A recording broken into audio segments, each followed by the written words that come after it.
और चलिए इस वक्त की बड़ी खबर आपको बता दें, जहां वन नेशन वन इलेक्शन को लेकर कैबिनेट की मंजूरी मिली है। कैबिनेट में चर्चा के बाद इस बिल को मंजूरी मिली है। तो बड़ी खबर, वन नेशन वन इलेक्शन को कैबिनेट की मंजूरी मिली है और कैबिनेट में चर्चा के बाद इस बिल को मंजूरी मिली है।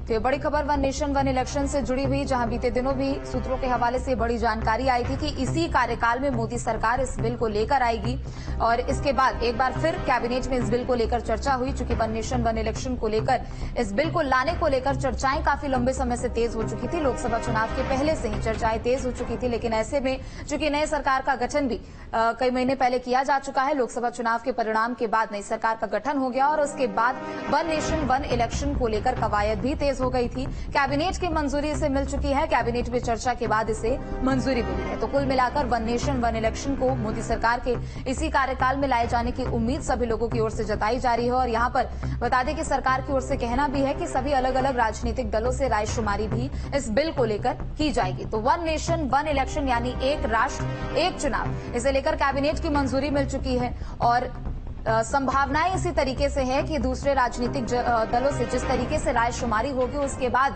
चूंकि चर्चाओं ने ये भी जोर पकड़ लिया है कि इसी कार्यकाल में इस बिल को लाया जाएगा, लेकिन फिलहाल कैबिनेट में चर्चा करने के बाद इस बिल को मंजूरी मिल चुकी है। तो वन नेशन वन इलेक्शन को लेकर ये बड़ी खबर आपको बता दें, एक राष्ट्र एक चुनाव, जिसे लेकर लोकसभा चुनाव के पहले से ही कवायद तेज हो चुकी थी।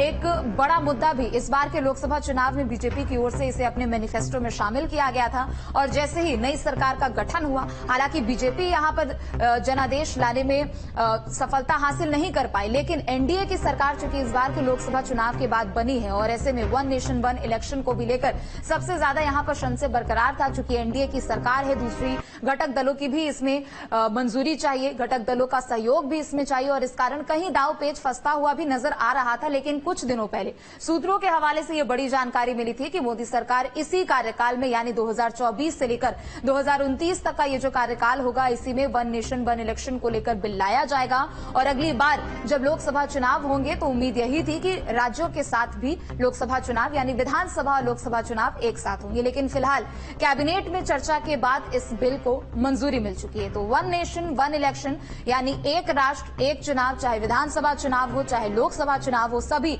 एक साथ होंगे। आपको यह भी बता दें, चूंकि हर साल लगभग 5 से 6 राज्यों में विधानसभा चुनाव होते हैं, जिसे लेकर सरकार की ओर से पहले ही ये बताया गया था कि एक भारी भरकम राशि जो है वो चुनावों के समय में खर्च की जाती है और इस खर्च को कम करने के लिए, प्रशासनिक प्रभार को कम करने के लिए, अधिकारियों के भार को कम करने के लिए वन नेशन वन इलेक्शन को लाया गया, जिसे बीजेपी ने 2024 के लोकसभा चुनाव में अपने घोषणा पत्र यानी मैनिफेस्टो में शामिल किया। तो वन नेशन वन इलेक्शन को कैबिनेट की मंजूरी मिल चुकी है। इस वक्त की बड़ी खबर आपको बता दें, रामनाथ कोविंद की कमेटी को रिपोर्ट को मंजूरी मिल चुकी है।